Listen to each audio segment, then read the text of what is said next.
Welcome to our second edition of Discussions with Deuce podcast. I'm Shane Hildreth, VYPE Media CEO, and with me as always is Corey Deuce Warren. Our podcast focuses on current topics within the sports world with a heavy focus on high school sports. I'm really excited about this podcast today. One of the greatest aspects of sports is the rivalry. And arguably, the greatest rivalry in college sports is the Red River Showdown, Texas versus OU. Today, we've got a special guest. It's Houston legend, Texas Longhorn legend, Vince Young. Deuce and Vince are going to be joining us here in a little bit, and they're going to banter back and forth, and it's going to be great. As most of y'all know, Vince Young, Madison High School grad here in Houston, was a 3-year letterman, compiled just under 13,000 yards of total offense, and one of the greatest Houston high school football games ever was Madison versus the undefeated North Shore in the 5A regionals.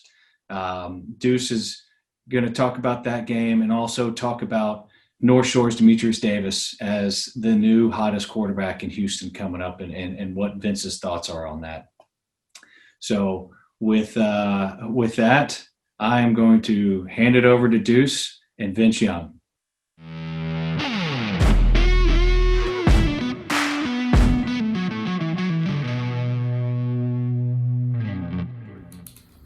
Once again, Discussions with Deuce. I'm Corey Warren, aka Deuce, sitting here with a Houston football legend, Vince Young from the University of Texas and the Tennessee fan, but started in Madison High School. Vince, thank you for coming on to the show. No problem, Deuce, no problem. Now let me ask you a quick question.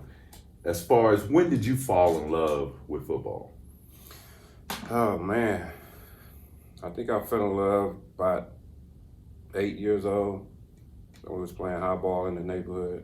Yeah. And just like scoring touchdowns, making people miss, shaking and juking, and making people miss. And just fell in love from there ever since then. And then played in the little league for the Dolphins. Okay. A friend of mine named Dalford Coleman introduced me to the football, and that's when I started playing. And Now, I fell in love with it. I know when you say Pee Wee football, now you grew up in what part of Houston? Herm Clark. Herm Clark. So you end up going to Madison High School. Ended up going to Madison. Started at Dick Dowling with Coach Woodard.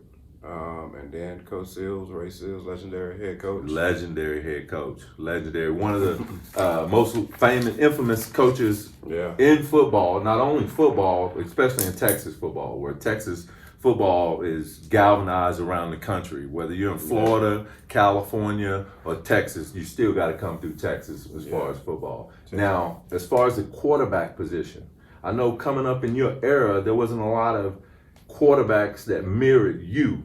How did you fall in love with being a quarterback, or did a coach end up putting you in that position? Well, I used to play multiple positions: defensive end, safety, wide out. I mean, I was all over. Mm-hmm. And coach said, let's try you out at quarterback. And the rest was history. I mean, being a leader, guys, leading guys, and a lot of people wanted to be around me and things like that. So Coach Seals said, let's try you out at quarterback. I think that was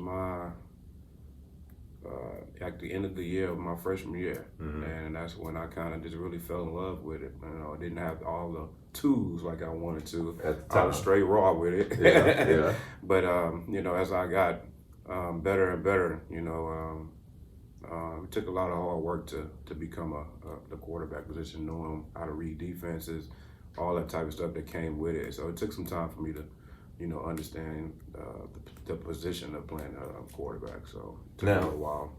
I know you said about the leadership part of playing the position of quarterback, right? Yeah. As I'm a coach, I look for that one skill when I'm looking for a quarterback to run my team, whatever team I'm coaching, whether it's Pee Wee, whether it's high school, 7-on-7, I look for leadership qualities first. Being that you are a quarterback at such a young age after your freshman year, then so you must have been leading the whole time. Yeah, I mean, just with my friends, not even the sports part of it. I think more so just hanging out. I mean, people gas to me, like to hang around me, like to be around me. So, I tried to make sure that we was making, right decisions when we was out at the parties and, Yeah.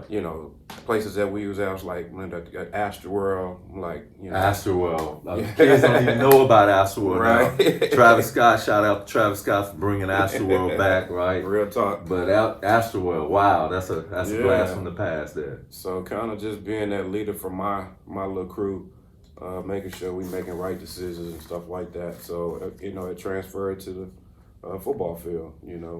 Leading my guys to war every week, to go out every Saturday night, Friday night lights, to go out there and lead my guys to victories, man, and it kind of just stayed with me, man.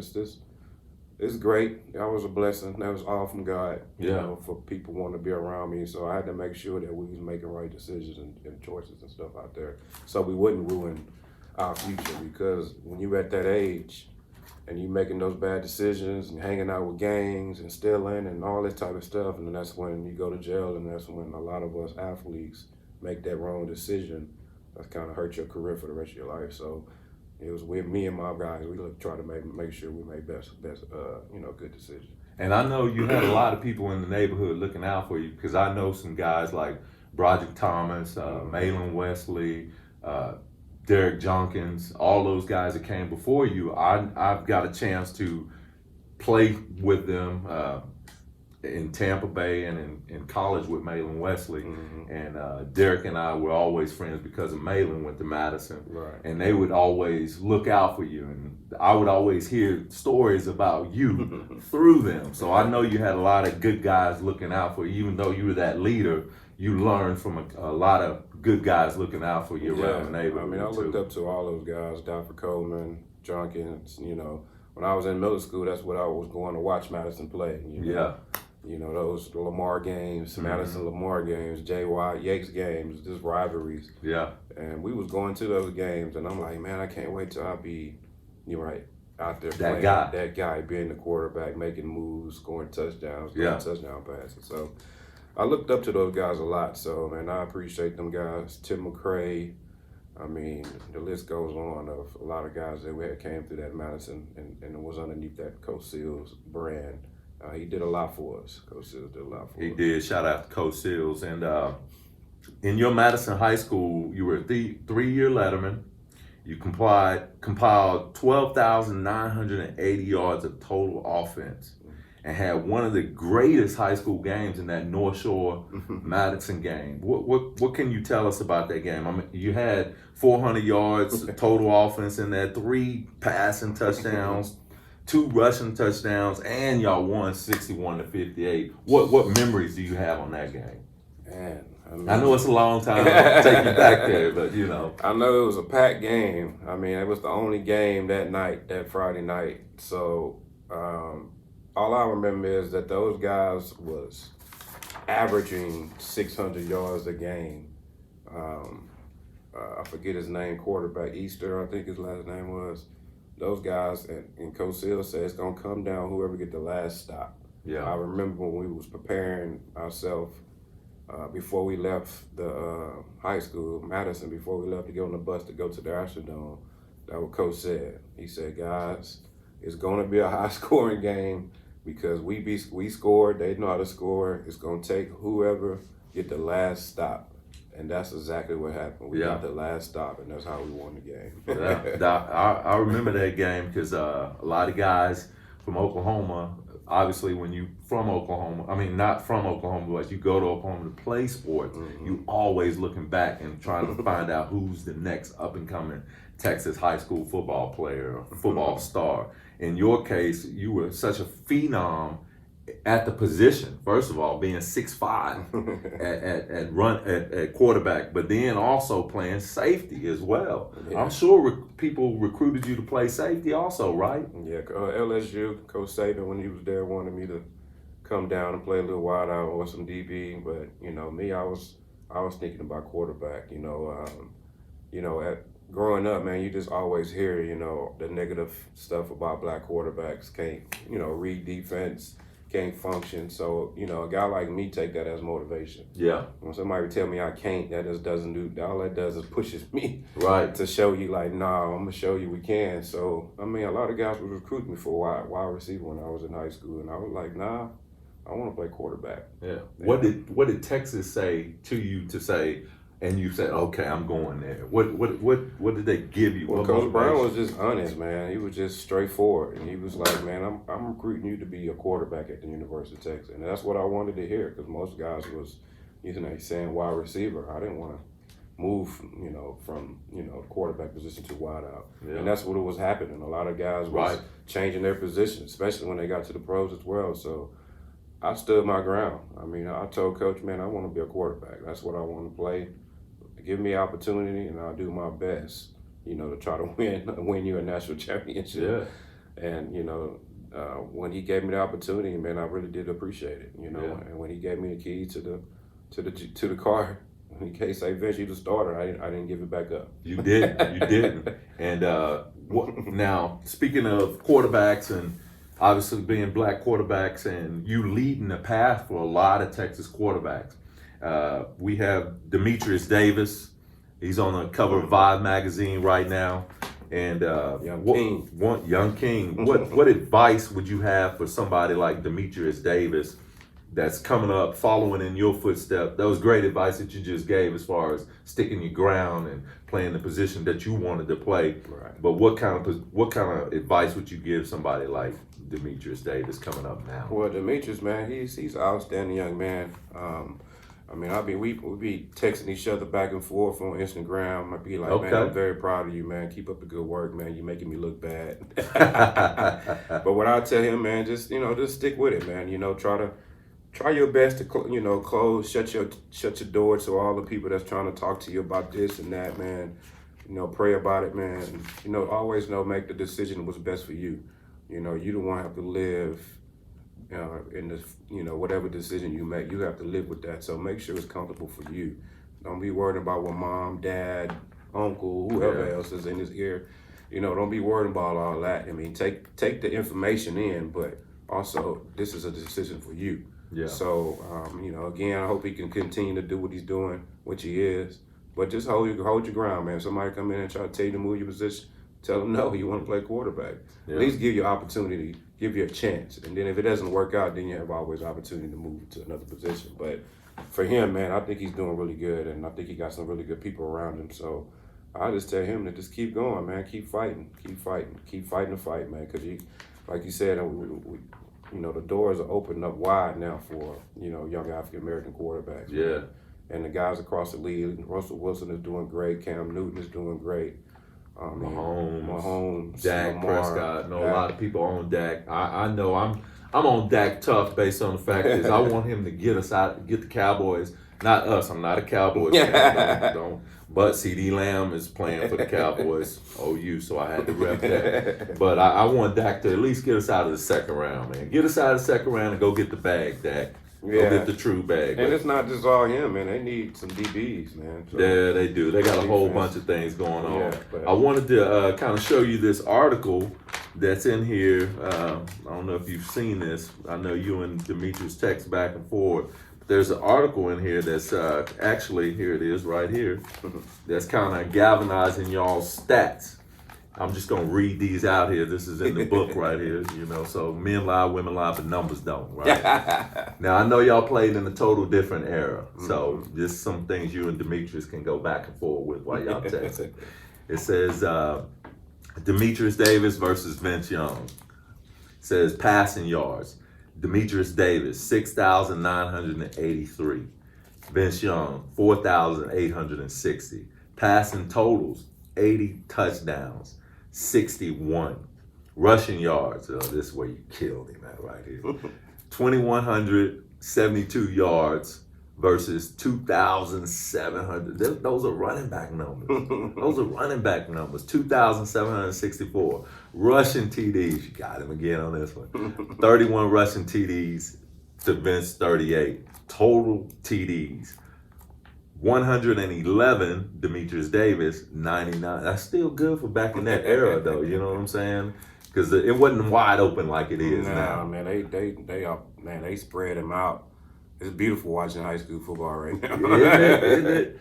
The record 37-2, 33-6. State rings 2 for Demetrius, 0 for Vince. Man, but Katie used to knock us out the playoffs every year. And then Westlake coming up from Austin and knocked us out the semifinals to go play for the state final against Lufkin and Reggie McNeil. But we lost to Westlake. Yeah, Reggie McNeil was another great quarterback. When you said Coach Brown gave you the keys in 2004, I also played for Watson Brown. Coach Brown's younger brother. He was our offense coordinator at Oklahoma. When he gave you the keys in 2004 and said, "Hey Vince, it's your ship," and you was like, I'm going to win your championship." Yeah. Now, how many years he gave you the keys in your sophomore year? Redshirt freshman year. Redshirt freshman year. So you had 4 years of playing in that position, or 3? How'd that work out? So my true freshman year, I didn't play. So most time Coach Brown say he wants the young quarterbacks to kind of, go on the trips, road games, just kind of get a feel of what you'll be doing as a quarterback. So it was Chris Sims there when I was there. He was a starting quarterback. So Coach Brown wanted you to, just kind of get the feel for it, go to class, get up in your grades, but also just take a step back and just kind of, follow Chris Sims around to know how to become a college quarterback at University of Texas. So it was pretty good for me. Yeah, it was pretty good for me just to sit the back seat and just watch. Also write the plays down, get familiar with saying the plays, getting familiar with, Coach Davis' offense, different plays, because I didn't run none of that. In high school? I was basically veer in high school. So when Wait a minute. We didn't pass the ball. You were veer and you still threw 99 touchdowns at barely, veer? Yeah, barely. Come on, man. Barely. I know my senior year we kind of spread it out, opened it up a little bit. Went 5 wide, 4 wide, stuff like that. So when I got to Texas, I had to start all over. Yeah. I was coming into approach style offense. When we reading cover 2, your route got to cut off. And if it's not cover 2, we in cover 3. You need, receivers got to adjust to the defense. So I was a receiver. He's making all the passes. I'm making all the adjustments, right? So we gotta, I had to take a step back and understand that stuff. Because Coach Sills and them taught me a little bit of that, but it was way different when I got to Who was your OC? In high school? No, college. In college was Greg Davis. Okay, Greg Davis. So when I got there, man, we was running 5 wide a lot. It wasn't no veer. None of that wasn't going on. It was basically just handing the ball off. So I had to go there and take a step back and learn that stuff. Yeah. Really know what cover 2 is. Really know what cover 3, cover 4, quarters, half, all that stuff. Yeah. Odd front, even front. Know what the D line is doing. I had to take a step back. So it actually helped me to red shirt and get a feel for that. Yeah. And then that next year, I was straight competing. Now Chance Mock was the starting quarterback, but I'm looking like I want to play. Yeah. Because I just sat out the whole year last year and I didn't play. So now the talk amongst everyone else, like the outside of Texas, was there's no way Chance Mock is gonna beat Vince Young out. Especially if he was from Houston. And anybody that know me know I rep Houston to the death of me. I was telling all my guys, there's no way Chance Mock is gonna beat out Vince Young. Number 1, he's a great athlete. Number 2, he can throw it. So for us, it was like, come on, man, get out. Yeah, I mean Chance was cool, man. I'm sure he was. It was a good competitive fight. He started it off. Coach gave him an opportunity. To be the starting quarterback. I mean, he started off pretty good, and some of the games we wasn't winning. And after that, Coach kind of threw me in some of the games, and I was doing pretty good with it, throwing the ball, running the ball. The guys feeded off me a little bit more. So after that, I just took over that Iowa State right after that OU game. Iowa State was like Coach said, we're going with Vince and the media. He brought us both in the room and met with me and Mock and told us what was going on. And Mock was very cool with it. He was like, man, I'm here to support you, VY. coach make the decision, but I'm here to support you. So a lot of that I really did appreciate a lot from Chance Mark to being cool because it made it even more flow a little bit more easier. When you have to worry about somebody or stepping on somebody's toes and stuff like that. Was he older than you? Yeah, he was older than me. That's a key too. So when coach gave me the keys to the tee, I never gave it back. No, you didn't. You took it and mashed on the gas. All brakes, no gas.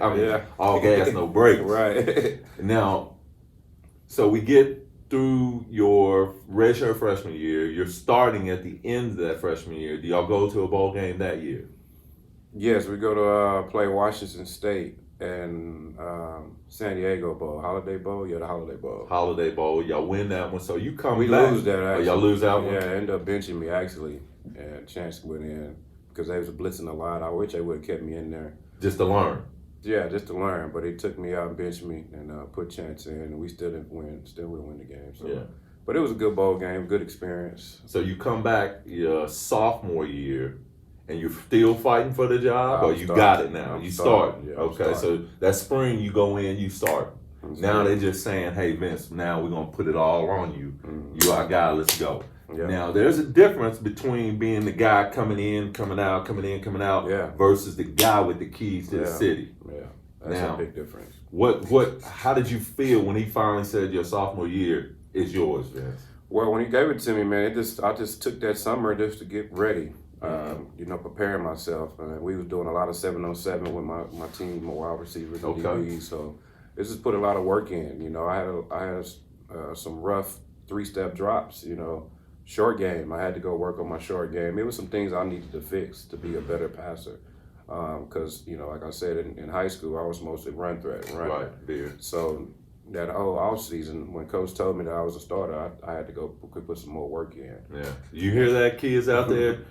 Vince Young said it himself, 7-on-7, get your work done in the summer, work on little things like your footwork, reading keys. That's a great word for these kids out here, especially with 7-on-7 blowing up. It wasn't really around when I was playing football, but you got a taste of it on the back end, right? Yeah, a lot of kids call me or DM me, and I always tell them, they always ask me what I should work on. I say, man, listen, you guys got to understand, like, behind the scenes when nobody's looking, that's when you got to grind. Yeah. You can't be waiting on coach to come tell you. You can't be waiting on somebody to tell you. You got to go do this stuff now. I even tell this to my son right now. Hey, how old is your son? He's 10 years old. So, okay, young. He's young. So I be telling guys, man, a reason why I got better because I did a lot of work behind the scenes, especially throwing to my left.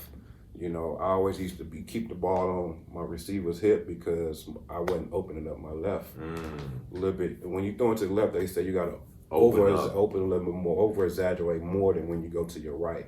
And I didn't know that, so I was watching myself on film, and I was like, oh, okay, I see what they're talking about. I need to open up my hip more. So when I started to throw the ball to the left now, I was here now. Yeah, in front of in front of That's because I was working on it, in the off season. 7-on-7. Well, 7-on-7. So a lot of kids don't understand, like, you have to work because when the game time comes, it's no time for all that. No. Making sure your foot right. It's time to play. Like I tell kids all the time, like, man, you need to work on that in the off season. Yeah. And a lot of people tell people to work on their weaknesses. I say, man, work on your strengths. What you good at. Yeah, what you good at. Get better at it. Get better at it. Yeah. I mean, you can fall in until you're on your weakness and stuff like that, but I tell people to focus on your strengths. So, I was focusing on a lot of my strengths. Yeah. But that weakness was that left. So I did work on it a little bit, but I was definitely working on my deep ball and stuff that I was good at, corner routes, hitch routes. I was just working on stuff that I was strong at. So how'd the weight room help you? Weight room, I'm not a big weight room guy, but I was in there. I was all about being in shape. Okay. I used to run with the wideouts and DBs. I didn't run with the O-line, the quarterbacks and running backs. I was always trying to run with your guys. Yeah, you was fast though, right? Yeah. What'd you run? 4.5, 4.45, yeah. Okay. So if I can keep up with running backs and wideouts, I'll be a beast. Yeah. When it's time for me in the game, can't nobody catch me. But and it's hard to tackle you too. At 6'5", what'd you play at? I played at 203, 205. So I try to make sure I was always in shape. So I did lift weights what I can. I was mostly like on my own weight. I used to do a lot of pull-ups. work on my Body body weight, Yeah. explosive, definitely a lot of squats. Yeah. I wasn't really no big bench guy, none of that stuff. Well, You know, quarterback, like they don't bands. really want you to get heavy in the chest anyway because you're tight Yes. and your motion gets short. So abs, doing a lot of core work, you know, stuff that I know that I don't have to use because a lot of people think it's just all arm. It's really when your base, your legs, your core, and get that, you know, that whip on the ball, that spice on it. You know, you gotta I'm telling you, coming from a guy that has played the position, Texas legend in football, at the quarterback position, is telling you guys right now, live and in person, to work on your lower base in order to get stronger and throw the ball. It's not all about your arm. No. It's about your lower base. Great advice. Great advice. Now, once you got to, we go into the next season where y'all went 11-1. Yeah. And then went to the Rose Bowl. Yeah, we played Michigan. We had lost to OU 12-0. Yeah. Which Adrian Peterson, shout out AD, ran Beast. all over us. AD still playing. Still killing. I just seen him run over somebody yesterday. About to break that record, man. That's what we're Yeah. trying to do. But yeah, man, so we lost to OU that week, but we ended up playing in the Rose Bowl for our first time against a really good team with Michigan and Bladen Elwitz and Chad Hennon. I mean, the list goes on. The talent they had. Yeah, they had a great team. And it was the first time both, you know, tradition Teams in of the Rose history. Bowl. Yeah, in that history, because they have a lot of history in Michigan, and we had a lot of history. So just to see that all shaken out, and we end up winning the game at the last with a field goal, man, that kind of sparked us really for the upcoming year. And I tell this story all the time. We won that game, and then we came back to the offseason. And Coach Brown, you know, he always do a team meeting before the off-season start. He telling us what you want us to do, go to class, you know, do this. And, you know, one of the things about Coach Brown, he always wants you to he treats you like you're a man. Okay. So one of the things that he always said, like, when you walk in my meeting room, I want you to be sitting up straight, no hats on, no earrings, sit up in the straddle. And everybody was in there just lollygagging, just feeling their stuff because we just won. I'm like, hold up, Coach. Can I say something, Coach? I say, Coach, I have to say this, but I see guys in here not following your rules. I see guys in here with hats on. I see guys slumped in their chairs. I see guys with earrings in. I say, Coach, I think we feeling ourselves because we won the Michigan game. And I said, we not finished yet, man. We just getting started. We got to go back to the Rose Bowl. And you guys are already taking advantage of, you know, what we did, what we won. Y'all think it's okay now. We good. We don't need follow Coach Brown rules no more. So I had to make sure they understood that. I had to make sure that. I'm like, come on, man, y'all gotta, come on, let's go back to work, baby. So if y'all down with that, everybody meet me on the field at 7 o'clock for 7:07 in practice. And the whole team came out. Even our old line came out. Wow. So that whole summer, we was like, okay, everybody's on the same page. Y'all was locked in. We was locked in. We was like, we going back to the Rose Bowl. We going back but this time for the big show, for the big daddy. Yeah. But it all started in the off season. That's beautiful. And that's why we could keep going back to it over and over, man. But how that much goes you back do, to the leadership part. Yeah. That's the leadership part. But and looking on the outside, looking in, right? For me, I would look at you and I'd be like, man, Vince is so calm in his leadership. Because I know you're a leader because I've met you several times through my friends. But I would always think, man, he's such a calm leader. Where'd you get that calm leadership? Not everybody's a calm leader. A lot of guys rah this, that, and the other, but to be calm I think like mostly that. my mom, man, and the women that raised me. You know, they always used to be the relaxed, chill, but always a grinder though. You know, my mom would probably be out all night partying, but she'll wake up in the morning, take a bath, get herself ready to work, and be like, be accountable. Right. You know, she used to be always accountable. I used to be like, she ain't finna get up. Not what she just did all night. You know what I'm saying? Hey, but you'll trip out. But my mom lives off of Player Street.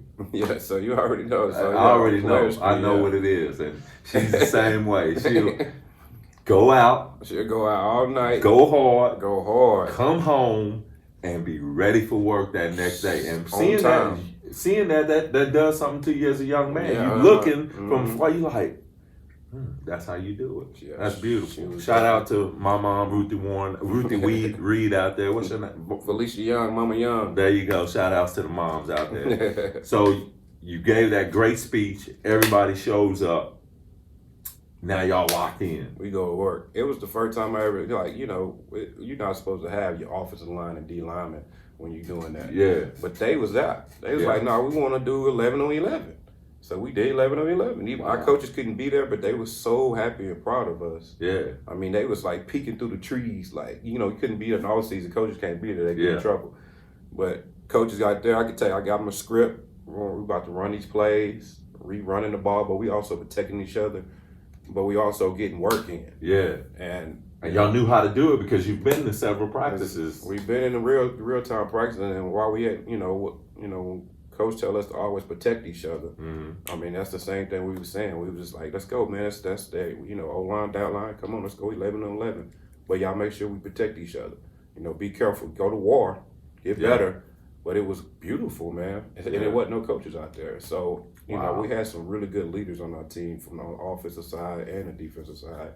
And guys were just zoned in to, trying to make it definitely back to the Rose Bowl game. So, after y'all beat Oklahoma that year, because I know you set some records in that game, in that Oklahoma game. Obviously, that's always a rival, right? Definitely. And walking into that Cotton Bowl, it's a feeling like no other, right? And it sucks that they not gonna be able to have that type of atmosphere this year. Yeah. Even the carnival, they don't even having that. They're not having the carnival. Oh yeah, they're not having the carnival either. Yeah, they're not even doing that either. So, but I know just the feeling of coming out of that game being victorious, it typically propels a team. Mm-hmm. So y'all shot out of there after that game. Won the was it 12 at that time? Big or 12, 8? yeah. Big 12 at that time. And now here you go. The big stage. Nobody is giving y'all a shot. You're playing against an all-decade team with 2 Heisman Trophy winners, a USC Hall of Fame running back. Then you got these linebackers that are supposed to be so good. The secondary is supposed to be so good. Yeah. What was y'all's mindset before the game, looking at the opponent, USC? Well, we was pissed off, man, because we didn't get no respect. We was really upset. I mean, I had just lost the Heisman, and I was you were up for the Heisman that year. Who were with you on that ballot? Yeah, it was me, Matt Liner, and Reggie Bush. So, shout out to my boys. We still cool to this day, Reggie and Matt. They was clowning me on TV the other day. I got so much respect for them. But, after I lost that Heisman, I called Rod Wright, one of our defensive line guys, the leader on the team. I said, man, get the guys together and tell them let's get ready for this game. Because ain't nobody is like thinking we gonna win. We the underdogs for sure. We going to their house in their backyard. This team, which they were, much respect because they was kicking butt. Yeah, they was at the time. 2-year run. 2-year run. I mean, they was about to do something really special that nobody ever done before. So we had were they on their 3P? 3P. Yeah, 3P. Yeah, so we had to make sure we was getting ourselves prepared and getting ready for a really good football team, man. And a good coach with Coach Pete Carroll. So we had to prepare ourselves, but at the same time, we have been in that position too many times. We just played Ohio State at Ohio State. It was one of the hardest games I ever played in my life. Beat them.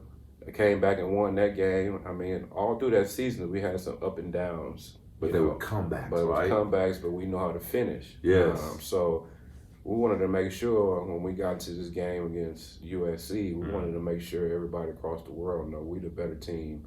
And we looking forward to this. We don't have nothing to lose. Nothing. Like them, They got the pressure. They the ones on TV, the best team overall, comparing it to Oklahoma teams back in the day and everything. Yeah. I was like, they must don't think, we just got here 12-0 for nothing. No, y'all gonna have to respect us. So we went in that game with a little chip on our shoulder and letting them know, want to show the world about Texas football, which we always scream and tell people about. Texas football is just different. Across the nation. We still different. Now you get in that game, and to me, it's probably one of the greatest games in college football history. You know what I'm saying? 467 yards of total offense, 3 rushing TDs, 30-2 record as a quarterback, right? That was your last stats. Now, on that last run, what was it? 4th down, 19 seconds left to go. Now, there's been some great plays going back and forth. Even the drive before that, when you ran it in. Now, I'm thinking to myself, there's no way that USC, they got to have a spy on you, right?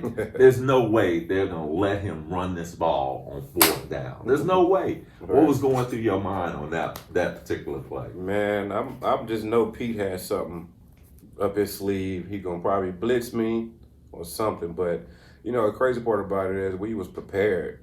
You know, because we talked about it, me and Coach Brown and Coach Davis, before we left. Before we left Austin, they asked me, like, if the game was on the line, what would you call? I was like, quarterback sneak. And Coach was like, you know, that's pretty good. That's pretty good, but let's go with a pass so it give you a run pass option. There you go. I'm like, okay, that's why coaches coach and players play. There you go. So we actually talked about the play, the menu 2. We call this, like, you know, when we in hurry your offense, we call it menu 2. Everybody knows what they're supposed to do in menu 2. Okay. You know, it's a pass play. You know, our O-line know it's a 60 protection. Everybody knows what they need to do on menu 2. So I was thinking more so just getting the 1st down. So I tried to, you know, check the ball down at David Thomas, which they did a good job of, you know. Tight end, right? Tight end. Holding him. So by the time I was going through my progression, I was coming back to Selvin to check the ball down, and he was swinging out. And they running back. Selvin Young, running back. And they fires on Rucker. So that lane kind of just opened up. So Blaylock made a key block. My offensive tackle. Shout out to Blaylock. Made a key block, and that lane opened up. I just took off. I remember that game so vividly. Reason why I do is because obviously I'm a Texas fan. I'm a Vince Young fan. Hometown guy. You know, I'm a Houston to the death of me. And I just passed my real estate exam. Oh yeah. So I was thinking to myself, wow, I just passed this exam. I'm gonna go watch Texas and see what BY got to do. And then you end up winning the championship. Bring that play right there, man. That was, man, I can't even tell you how. I'm Oklahoma. You do know that. Nobody knows that. I'm Oklahoma, right? But man, this is the one time that I was so proud for Texas football. I can say that on air. I was proud, one, because you did what no one in the world thought you was gonna do, right?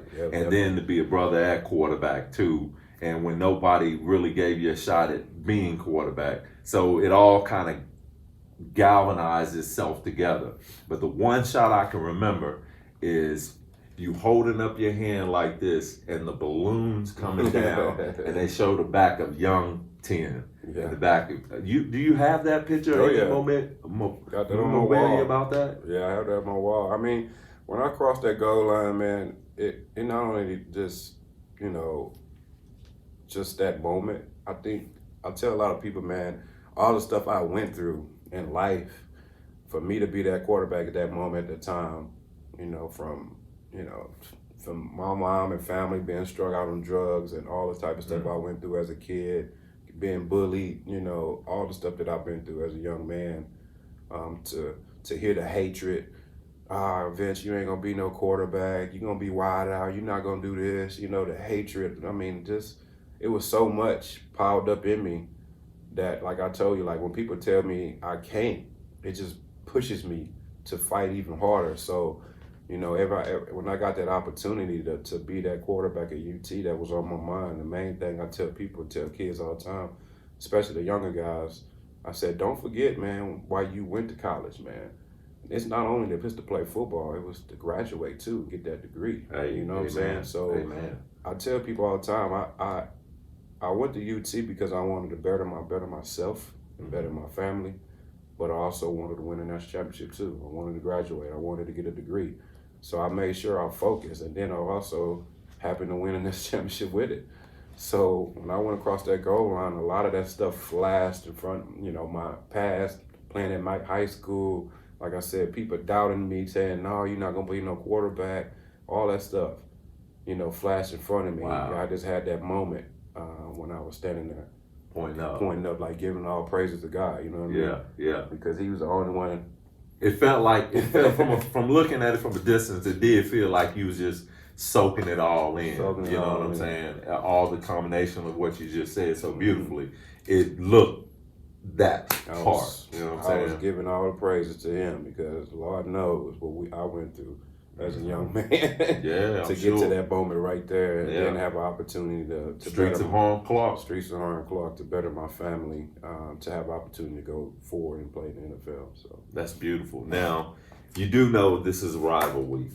Yeah. OU Texas. Yeah. Obviously, I'm from Oklahoma. Went to Oklahoma. VY from Texas. Now, in that UT OU game, what did it mean for you to play in that game? Did you know the history of that game before you went to Texas? Not really. Texas? I didn't know too much about it till I got to Texas, really, and had the opportunity to be at that moment, and you know, especially my true freshman year when I had the opportunity to travel. Mm-hmm. You know, that's one of the things that Coach Brown wanted you to experience. You know, that's why he wanted me to, you know, take a seat back and just learn and be around and understand, you know, the history of that rivalry game. Yeah. When I had the opportunity to go down my first time, I thought it was beautiful how they split it and have red one side, orange the other side. I mean, it was unbelievable. I mean, and then the game happens. I'm out there like, whoa, man. Roy Williams jumped dogs over top. Here's Chris Sims in the mouth. He fumbles. Crowd going crazy. I'm like, this is off the chain. I can't wait to play. Oh, man. My freshman year, shout out to Roy Williams as well. My freshman year, I was starting at wide receiver as a freshman, but I had no idea about the game. Mm-hmm. You know, guys would tell me, oh, Texas OU game, Texas OU game. Coming out of the tunnel, after, you know, you go graze first and you get to see everything. Mm-hmm. Then you go back in the locker room. Coming out of that tunnel, and Texas is on this side. We were home team that time, so we were on this side. Mm-hmm. I don't know why, but I just started crying. Yeah. I mean, I never felt that feeling before nor after. And I got 3 kids, and I've cried when all my 3 kids have been born.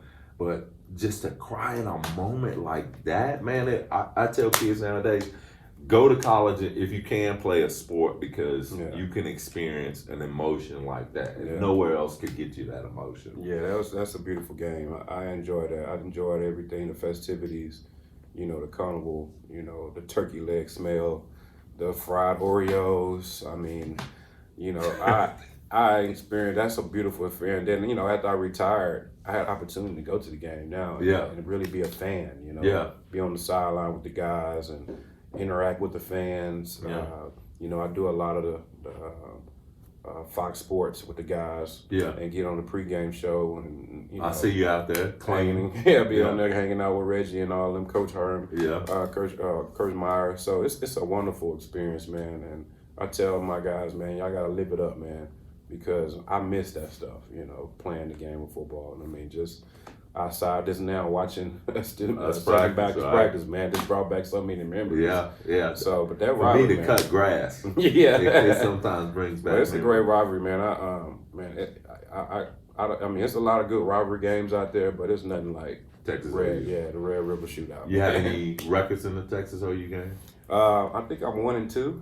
Okay. 1-2. Yeah, 1-1. 1-1. 1-1. Yeah, because Chance started, so I ended up going in. But I'm 1-1 against those guys. You won the last one you played in, right? Me too. I played in 4 of them. Lost 3 of them. My senior year, we finally won. Mm-hmm. But my junior year, I had a Cotton Bowl record for 10 catches, 192 yards, and a couple touchdowns, couple extra points. But the memory of that game. The memory is great. They trying to move it, so Jerry Jones, stop it, man. No, you can't have it. Leave it at the Cotton Leave Bowl. It, Jerry. Man. Leave it, Jerry. Leave it. Now, friendly wager on the game? Definitely. We won't tell nobody what our wager is, but let's keep a wager on the game, okay? Yeah. Obviously, I got Oklahoma. You got Texas. but we're not going with the point system. Just win. W and L. A good meal or something. You still got a steakhouse? Or you in that steakhouse business now? Yeah, Vince Young Steakhouse is doing great, man. I mean, pandemic was a little tough, but we fought through it and hung in there. But now we back to, about 65%. We back up to what we, especially for the weekends, games like that. Yeah. Weekends, and we definitely be sold out. But yeah, we get back up there, man. It's a fun business. As again, somebody told me athletes can't do restaurants. Let me tell y'all something. The only reason people can't do stuff is because they not hands-on. They letting people run stuff for you. Don't do that. Go be hands-on and learn as much as you can and be part of it. You just don't want nobody just using your name. Right. Well, any business. So anything I do now, I mean, I got in a lot of trouble back in the day when I had people working for me and, trusting them to do stuff, and they was taking advantage of me and just doing all kind of stuff. And because I wasn't hands-on. So now I tell people, man, I'm more involved. Like, people's like, what are you doing there? I just thought you was going to send your team. No, I ain't got no team. It's just me. Team VY. So I'm more hands-on guy now. So, man. And you had to learn that through experience. I had to learn that through experience. So my partners were Jim McAvell, big man. Yeah. His daughter and son-in-law, Phil, man, they some great partners. So they run the operation day to day. So I'm very proud to say that about my brothers and sisters. And they do a really fabulous job, do a great job. That's beautiful. So there you have it. If OU wins, we're going and eat at Vince's Steakhouse. If OU loses, wherever Vince wants to go. But hopefully go to Vince Steakhouse.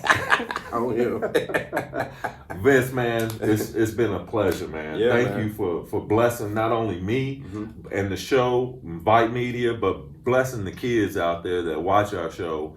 And with all these great nuggets that you've blessed them with, the being a leader, being stand-up guy, and looking out for others, and all the nuggets about work ethic, and staying prayed up, man. Staying prayed up. That's beautiful. Thank you for that, man. No problem, dude. Thanks for having me, brother. My pleasure. Outstanding. See us again. Discussions with Deuce. Thank y'all for tuning in once again.